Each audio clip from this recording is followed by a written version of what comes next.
Hypothetical question for you. Have you ever seen a group of trees going for a swim? Or gazelles that do, this? Or one of those. If you find these images baffling, you're not alone. This is Codex Seraphinianus, one of the most unusual books ever written. Originally published in 1981, it's not an easy book to track down. Written by surreal artist Luigi Serafini, the book is designed to be completely alien to anyone who picks it up. The world of impossibilities within, at first, doesn't seem to follow any logic. Not only are the images utterly mind-bending, but it's written in a made-up and thoroughly untranslatable language.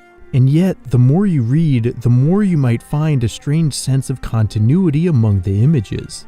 That's because Serafini intended this book to be an encyclopedia of a world that doesn't exist.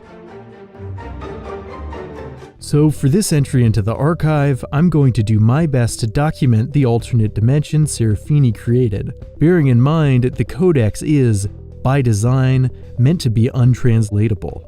So let's get started. Like a real encyclopedia, the book is divided into sections. The first one seems to be on plants, and they certainly aren't any kind we'd recognize. One page displays alien fruits and vegetables, some of which seem to be hybrids of more familiar produce you might find in a grocery store in our world, or hybrids of produce and inanimate objects. Oh, and watch out for trees in this realm. It seems they tend to run away. Continuing our psychedelic tour, the next section is on animals. We've got some very unusual species of birds, some fish which look like watchful eyes peering out at you, and this guy who seems to burrow underground. The codex also goes into microorganisms, tiny species which are impossible to categorize, and seem to emerge from a gigantic rainbow. We're just gonna have to roll with that one. The next section is on legs. Just pairs of legs with peculiar objects emerging from where the torso should be. And it seems like there's a lot of them in this alternate dimension. Sometimes the legs walk in the park. Sometimes the legs walk in the street. Look, I'm not going to pretend I understand this section, but there's something about it I do find strangely hilarious.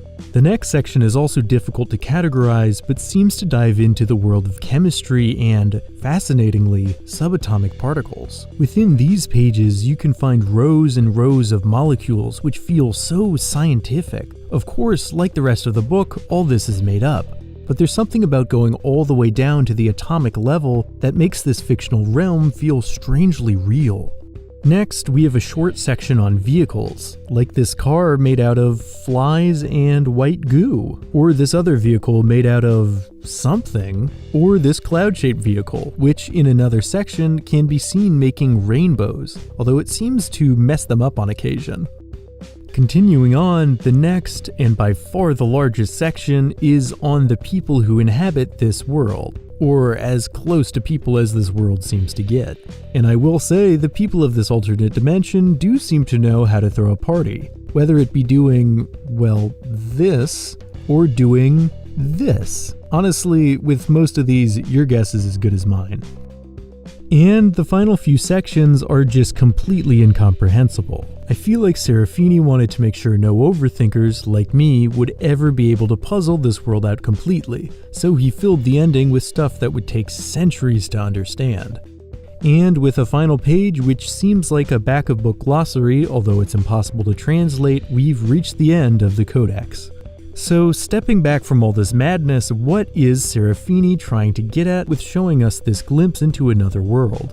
Well, as trippy and somewhat unsettling as some of these images are, there's also a strange sense of beauty to the drawings, and an enthralling feeling of genuine mystery. In the end, I think Codex Seraphinianus captures a feeling. The experience of reading it reminds me of being young and flipping through an encyclopedia, staring at pictures and not comprehending the words, but feeling a strange, untranslatable world hovering just outside my understanding. So maybe it's okay that we can't puzzle out Serafini's one-of-a-kind masterwork. Maybe some things are best if left truly unexplicable.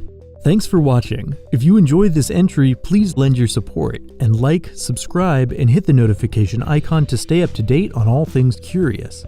See you in the next video.